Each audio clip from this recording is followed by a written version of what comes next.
तो 3 बज गए हैं। मार्केट एट 3 में हम समझते हैं रोज की 3 बजे तक बाजार में क्या कुछ हुआ है। आज क्या हुआ ये बताने के लिए रोज की तरह हमारे सहयोगी आनंद शुक्ला हमारे साथ जुड़ गए हैं। आनंद, बताइए क्या हुआ आज।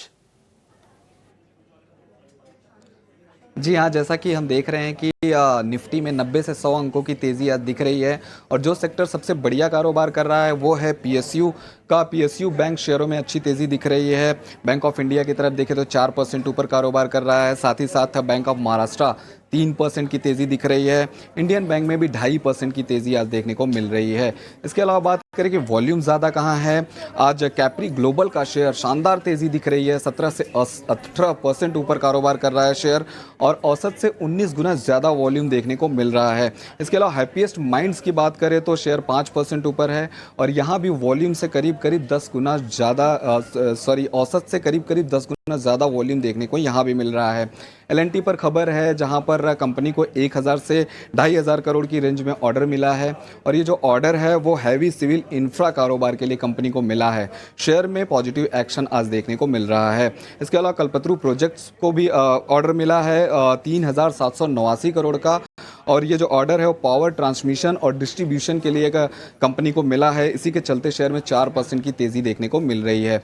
अंत में बात करें एमजीएल की तो एमजीएल पर एक्सिस कैपिटल की ब्रोकरेज रिपोर्ट आई है जहां पर एक्सिस कैपिटल ने खरीदारी की राय दी है और लक्ष्य बढ़ा दिया है। लक्ष्य 1580 से बढ़ाकर 1615 रुपए का दिया है। साथ ही साथ मैनेजमेंट ने आगे तेज ग्रोथ की उम्मीद जताई है। सीएनजी की डिमांड में भी बढ़ोतरी का अनुमान है मैनेजमेंट की तरफ से। इसी के चलते शेयर में 6% की आज तेजी हमें देखने को मिल रही है। तो 3 बजे के ये सारे अपडेट्स थे जिनकी वजह से इन सभी शेयरों में एक्शन आज देखने को मिल रहा है। बिल्कुल आनंद, शुक्रिया ये सारे स्टॉक्स हमें बताने के लिए। ऑर्डर विंस के दम पर कई सारे स्टॉक्स हैं जो कि फोकस रेडार में हैं इन दिनों। इनफैक्ट पिछले हफ्ते से लेकर अब तक एमओयूज का सिलसिला शिप बिल्डिंग स्पेस में देखने को मिला, जहां garden reach ship builder, Cochin shipyard, कई सारी शिप बिल्डिंग और डिफेंस वाली कंपनियों ने करार किए और ऑर्डर विंस के चलते देखिए एल&टी जैसी कंपनी, कल्पतरू प्रोजेक्ट्स जैसी कंपनी, ये सारे स्टॉक्स हैं जो कि फोकस रेडार पर हैं। एमजीएल पर जो रिपोर्ट की बात आनंद कर रहे थे और एनालिस्ट मीट के टेक अवेज की भी बात, महानगर गैस लिमिटेड के स्टॉक को देखेंगे। जबरदस्त तेजी आज के सत्र में करीब 6.25% के अप मूव के साथ 1411 के लेवल्स पर। नीलेश जी, गुड आफ्टरनून। ये stock at days high trade करता हुआ, एनालिस्ट मीट के टेक अवेज में भी इंटरेस्टिंग आउटकम्स आए थे। एक तो कंपनी के वॉल्यूम ग्रोथ मोमेंटम जो है वो कंटिन्यू रहेंगे, ऐसा कहना है मैनेजमेंट का। हेल्दी वॉल्यूम ग्रोथ है और एक्सपेंशन पर्टिकुलरली कंपनी करने के बारे में सोच रही है। फंडामेंटली कई सारे ट्रिगर पॉइंट्स थे जो कि फोकस में रहे और उसके बाद ब्रोकरेजेस की रिपोर्ट्स आना भी शुरू हुई। स्टॉक में आज ज़बरदस्त एक्शन है। एमजीएल के स्टॉक पर एक राय दीजिएगा और एमजीएल के साथ साथ एक बार आईजीएल को भी देखना चाहिए। ओके, आईजीएल में करीब 2% की तेजी है लेकिन outperformance Mahanagar gas limited में। Very good afternoon to you Mansi ji. बिल्कुल ठीक है आपने। देखिए आईजीएल एमजीएल दोनों में ही एक्शन है। इनफैक्ट एमजीएल में एक बड़ा स्पर्ट हम देख रहे हैं और इस स्पर्ट के बाद काउंटर अपने रेजिस्टेंस जोन के आसपास पहुंच चुका है। 1430 के आसपास इसका एक इंपॉर्टेंट लेवल है जो ब्रेक करना बहुत जरूरी है। अगर वो ब्रेक हो जाता है तो एक शॉर्ट टर्म बॉटम के इंडिकेशन मिलेंगे, बट फिलहाल इन लेवलों पर कोई फ्रेश खरीदारी की सलाह नहीं होगी। बेहतर होगा कि इन लेवलों पर अवॉइड करें। जिनके पास लॉन्ग पोजीशन है उन्हें बने रहने की सलाह होगी। 1370 का एक ट्रेलिंग स्टॉप लॉस लगाएं और अगर 1430 ब्रेक हो जाता है तो नेक्स्ट टारगेट यहाँ पर 1450 और 1500 तक के देखने को मिल सकते हैं। वहीं आईजीएल देखिए यहाँ पर करंट लेवल पर लॉन्ग पोजीशन बनाई जा सकती है। काउंटर में ग्रेजुअल अप हमें देखने को मिल रहा है और 225 तक की अपसाइड हमें शॉर्ट टर्म के लिहाज से यहाँ देखने को मिल सकती है। तो 208 209 के आसपास जो इंपॉर्टेंट सपोर्ट है वहां पे स्टॉप लॉस रखना होगा और आईजीएल में करंट लेवल पर भी लॉन्ग पोजीशन बना के चल सकते हैं। सिटी गैस डिस्ट्रीब्यूशन कंपनियां फोकस रेडार पर, एमजीएल आईजीएल फोकस रेडार पर और इन स्टॉक्स में करंट लेवल्स पर अगर पोजीशन है उसे इंटैक्ट रखने की राय बनती हुई। आगे बढ़ते हैं और एक इंटरेस्टिंग रिसर्च अब आपको बताते हैं। बजाज फाइनेंस के चार्ट्स को देखिए, 3% की तेजी यहाँ पर नजर आ रही है। इस वक्त 9608 के लेवल्स पर स्टॉक ट्रेड करता हुआ। दरअसल बजाज फाइनेंस के स्टॉक स्प्लिट यानी कि शेयर विभाजन और साथ ही बोनस शेयर की रिकॉर्ड डेट आ चुकी है। अब अगर आपके पास बजाज फाइनेंस के शेयर्स हैं तो उससे इस पर ये जो न्यूज़ आई है स्टॉक स्प्लिट और शेयर जो विभाजन की खबर आई है कितना असर पड़ता हुआ दिखेगा, आपको कितने शेयरों का फायदा होगा, ये सारी की सारी डिटेल्स शरद हमें समझा रहे हैं। शरद, 100 शेयर्स अगर किसी के पास हैं तो कितना फ़ायदा होगा? इस तरह की कैलकुलेशन कर आप बताइए। बजाज फाइनेंस आज स्टॉक में तो करीब 3% की तेज़ी है और रिकॉर्ड डेट भी आती हुई।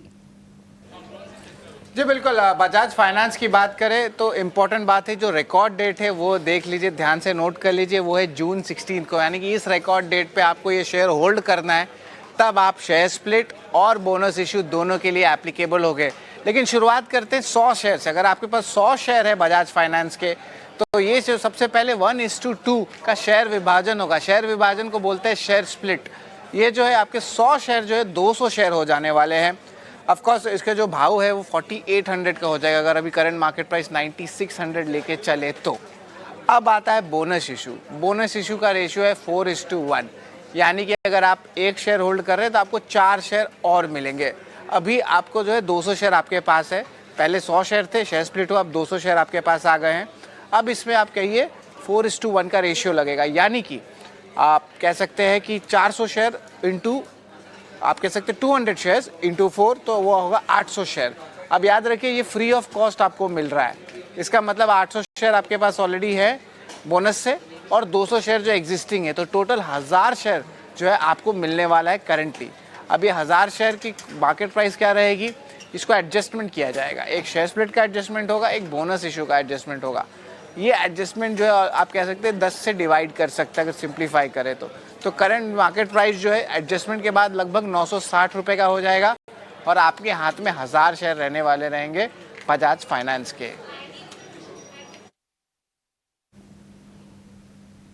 ओके, सो चलिए, 1 का 4 शेयरों में विभाजन और इसके आपके पोर्टफोलियो में किस तरह के इम्पैक्ट पड़ते हुए दिखेंगे, ये सारा कुछ शरद हमें बताते हुए, और स्टॉक में खबर के साथ साथ ही एक मूव आना शुरू हो चुका है। बजाज ट्विंस पर ही नजर डाल लेते हैं। बजाज फाइनेंस में तो आज इस खबर के चलते एक मूव देखने को मिला है, लेकिन फिनसर्व आज के सत्र में अगर देखेंगे, बजाज फिनसर्व में कोई बड़ा मूव इस वक्त नहीं नजर आ रहा है।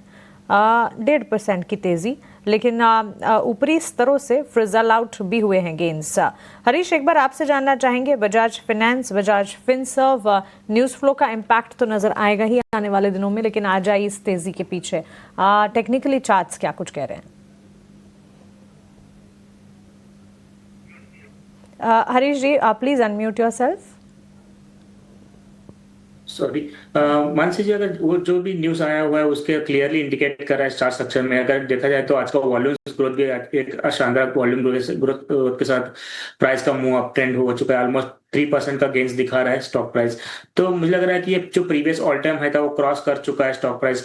तो ये लग रहा है कि फिर से फ्रेश तेजी की रुझान दिख रहा है स्टॉक प्राइस में। मुझे लग रहा है कि शॉर्ट टर्म में 10,500 का लेवल ऊपर लेवल पे दिख रहा है इमीडिएट बेस में, लेकिन ओवरऑल चार्ट स्ट्रक्चर एक बुलिश स्टैंस दिखा रहा है। मुझे लग रहा है कि किसी के पास अगर होल्ड है तो बिल्कुल होल्ड करना चाहिए, और हर डिप्स में बाइंग करना चाहिए स्टॉक को। और लॉन्ग टर्म सिनेरियो बिल्कुल भी एक फ्रेश बाइंग, क्योंकि अगर देखा जाए तो पिछले कुछ साल के बाद कंसोलिडेशन के बाद ही इसी साल में स्टॉक प्राइस जो है एक ब्रेकआउट दिया हुआ है। मुझे इसके लग रहा है कि स्टॉक प्राइस में एक बड़ा सा ब्रेकआउट है और ओवरऑल ट्रेंड एक पॉजिटिव ट्रेंड में है। तो मुझे लग रहा है कि शॉर्ट टर्म में तो 10,500 का इमीडिएट लग रहा है, लेकिन ओवरऑल सा मुझे लग रहा है कि एक बड़ा सा तेजी देखने मिल सकता है आगे जाके। तो किसी को अगर बाइंग करना है तो बिल्कुल बाइंग भी कर सकते हैं, नहीं तो अक्यूमुलेट करना चाहिए हार्ड डिप्स में। अगर होल्ड बाइंग है तो होल्ड रखना चाहिए लॉन्ग टर्म सिनेरियो के हिसाब से। बजाज ट्विंस पर ये किराए इस वक्त आपको मिलती हुई। फिलहाल ऑन दिस नोट एक छोटे से ब्रेक के लिए हम रुक रहे हैं, लेकिन ब्रेक में जाने से पहले एक खबर आपके लिए। दुनिया का सबसे बड़ा कंटेनर जहाज MSC इरना केरल के विंझिनम इंटरनेशनल सी पोर्ट पर पहुंचा है। ये किसी भी दक्षिण एशियाई पोर्ट पर इस जहाज की पहली यात्रा है। अदानी पोर्ट ने बताया कि MSC इरना आज सुबह विंझिनम पोर्ट पर पहुंचा और कल तक वहां रहेगा। MSC इरना को मार्च 2023 में लॉन्च किया गया था और इसने अप्रैल 2023 में अपनी पहली यात्रा शुरू की थी। MSC इरना की लंबाई 399 मीटर और चौड़ाई 61 मीटर है। जहाज को 20 फुट इक्विवेलेंट यूनिट के हिसाब से दुनिया का सबसे बड़ा कंटेनर शिप माना जाता है। इसकी TEU क्षमता 24,346 की है।